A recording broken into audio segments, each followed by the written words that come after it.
या मालिकेच्या आजच्या भागात आपण पाहणार आहोत मारुती एकटाच त्याच्या घरात बसलेला असतो आणि घडणाऱ्या सगळ्या गोष्टींचा विचार करत असतो. तितक्यात ती सावित्री त्या ठिकाणी येते आणि मारुतीला म्हणू लागते की मारुती दादा, जे काही घडलं ते कळलं मला आणि यात तुमची चुकी आहे असं मी अजिबात म्हणणार नाही, पण तुमचा प्रामाणिकपणा, तुमची स्वामीनिष्ठा जितकी खरी आहे ना तितकेच खरे आदित्य बाबा आणि पारू आहेत. त्या दोघांचं नातं खूप पवित्र आहे, निर्मळ आहे, त्यामुळे आपण त्यांच्यामध्ये आडकाठी व्हायला नको. आणि सावित्रीचं असं बोलणं ऐकून मारुती रागातच तिच्याकडे पाहू लागतो, पण तरीही सावित्री त्याला समजवण्याचा प्रयत्न करतच राहते. ती म्हणत असते की मारुती दादा, आपली मुलं खूप समजूतदार आहेत, समंजस आहेत आणि मला माहिती आहे की तुमचं पारूवर खूप प्रेम आहे, त्यामुळे मला असं वाटतं की तुम्ही उगाच तिच्या आणि आदित्य बाबांच्या प्रेमात आडकाठी नका होऊ, स्वतःला आणि तिला त्रास नका देऊ.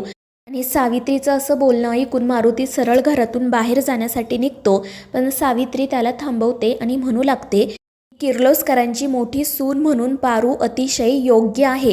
तुम्ही बघितलंत ना आत्तापर्यंत पारूने किर्लोस्करांचं प्रत्येक वेळी कसं रक्षण केलं आहे, त्यांना संकटांमधून बाहेर काढलं आहे आणि ही गोष्ट अहिल्या मॅडमसुद्धा मान्य करतात.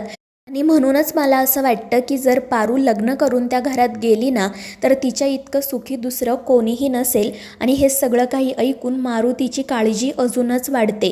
तर दुसरीकडे अहिल्या, प्रिया, श्रीकांत शाळेबद्दल बोलत असतात. तितक्यात दामिनी धावत पळत त्या ठिकाणी येते आणि अहिल्याला म्हणू लागते की वहिनी, मी तुम्हाला सकाळीच सांगितलं होतं की परितोषची मला खूप काळजी वाटते, पण तुम्ही माझ्या बोलण्याकडे लक्ष दिलं नाही. बघा, आता तो अजूनही घरी आलेला नाही आहे, तो कुठे आहे, कसा आहे, काहीच कळत नाही आहे. आणि ते ऐकून श्रीकांत आणि अहिल्यासुद्धा घाबरतात. तर सावित्री म्हणत असते की परितोष बाबा पारूच्या घरी आहेत का हे मी बघून येते, आणि मग ती तिकडे जाण्यासाठी निघते. तर तो प्रीतम हसतच म्हणत असतो की तो परितोष काय बाळ आहे का, असेल इथेच कुठेतरी, कशाला इतकी काळजी करताय. आणि हे ऐकून अहिल्या त्याच्यावर खूपच चिडते. तर आदित्यही प्रीतमला शांत राहायला सांगतो आणि मग श्रीकांत त्या दोघांना म्हणतो की तुम्ही बाहेर या, मला तुमच्याशी महत्त्वाचं बोलायचं आहे. आणि मग तो त्या दोघांना घेऊन बाहेर जातो. तर अहिल्या आणि दामिनी त्या परितोषला कॉल करण्याचा प्रयत्न करत असतात.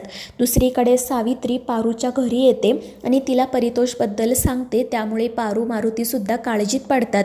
आणि मग पारू मारुतीला म्हणते की बा, तू गणीसोबत इथेच थांब, मी बंगल्यावर जाते. पण त्यावर मारुती काहीच उत्तर देत नाही. मग पारू घरातून बाहेर पडते. दुसरीकडे प्रीतम अजूनही हसतच असतो, म्हणत असतो की बाबा, तो परितोष असेल इथेच कुठेतरी, आई इतकी पॉझिटिव्ह का आहे त्याच्या बाबतीत.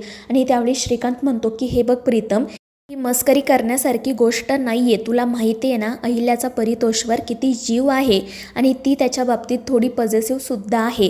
आणि या पाठीमागे ना काही कारणं आहेत, पण ती कारणं मी तुम्हाला वेळ आल्यानंतरच सांगेल. आत्ता परितोष घरात असणं खूप गरजेचं आहे.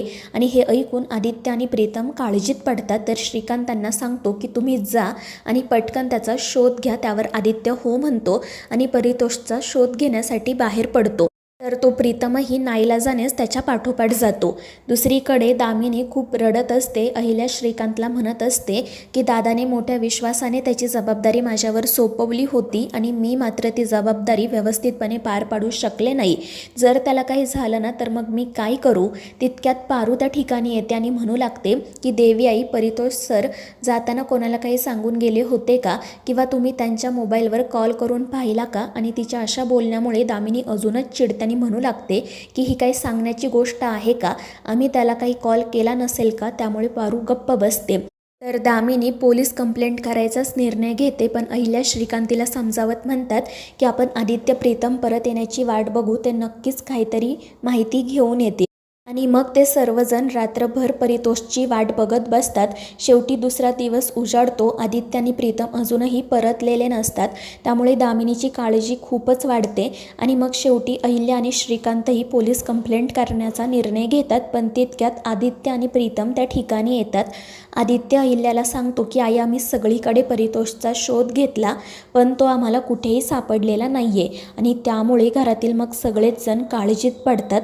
आणि मग ते पोलीस कंप्लेंट करण्यासाठी निघणारच असतात, पण तितक्यात त्यांना बाहेरून ढोल ताशांचा आवाज ऐकू येतो आणि त्यामुळे मग ते सगळेजण घरातून बाहेर येतात.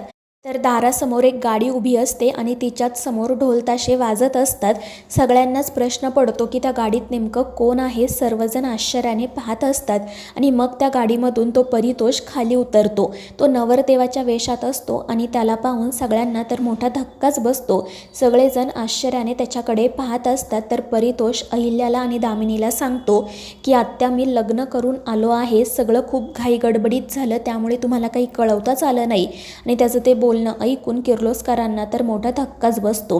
आणि मग त्यानंतर परितोष त्याच्या बायकोला पुढे बोलावतो. त्याची बायको गाडीतून उतरते. तिने डोक्यावरून ओढणी घेतलेली असते, त्यामुळे कोणालाही तिचा चेहरा दिसत नाही. आणि मग ती परितोषच्या जवळ येऊन थांबते. तर दामिनी परितोषवर खूप चिडलेली असते. ती परितोषला म्हणत असते की तू काय बोलतोय, तुला तरी कळतंय का?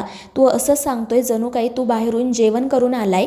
अरे लग्न म्हणजे काय सोपी गोष्ट वाटली का तुला? आणि तू असं अचानक लग्न करून कसं काय येऊ शकतो? आणि तुझी काय इच्छा आहे? आता आम्ही या मुलीला आमची सून म्हणून ॲक्सेप्ट करू का?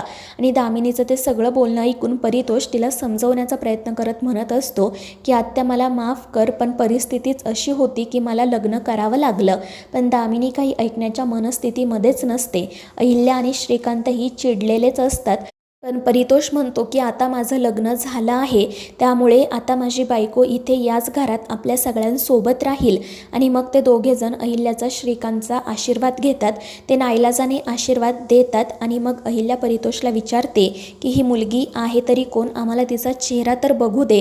आणि त्यावर परितोषही होकार देतो आणि त्याच्या बायकोला तिचा चेहरा सगळ्यांना दाखवायला सांगतो. आणि मग तिने डोक्यावर घेतलेली ओढणी बाजूला करते. आणि जेव्हा तिचा चेहरा सगळेजण पाहतात तेव्हा त्यांच्या पायाखालची तर जमीनच सरकते, कारण ती दुसरी तिसरी कोणीही नसून दिशा असते. आणि दिशाला समोर पाहून सगळेजण तिच्याकडे बघतच राहतात. तर दिशा हसतच त्या किर्लोस्करांकडे पाहत असते.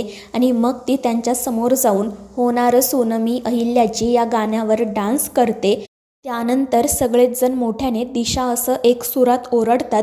परितोष दिशासोबत लग्न करून आला आहे या गोष्टीवर कोणाचाच विश्वास बसत नसतो. अहिल्या तर खूप चिडलेली असते आणि परितोषला म्हणत असते की तू या मुलीसोबत लग्न का केलं? ही मुलगी या घरची सून नाही होऊ शकणार. पण दिशा अहिल्याकडे जाते आणि तिला म्हणू लागते की एक सासू मॉम, तुम्हाला माहिती आहे का, मी तुम्हाला आणि सासरे डॅडला किती मिस केलं आणि मला तुमची खूप आठवण येत होती, म्हणून मग मी इथे परत आले. आणि मग त्यानंतर ती कान पकडते आणि सगळ्यांची माफी मागत म्हणते की याआधी जे काही घडलं आहे ते तुम्ही विसरून जा. आता मी स्वतःमध्ये खूप सुधारणा केली आहे आणि आता मी तुमच्या घरची सूनही झाली आहे, त्यामुळे मला माफ करा. पण अहिल्या म्हणते की तुझ्यासारखी मुलगी कधीच या घरची सून होऊ शकत नाही.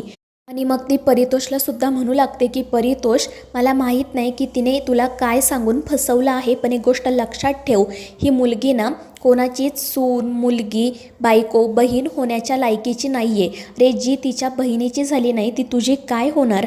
पण परितोष म्हणत असतो की आत्या, असं खरंच काही नाही आहे. दिशाचं माझ्यावर खूप प्रेम आहे आणि आता तिच्यामध्ये ना खूप बदलही झाला आहे.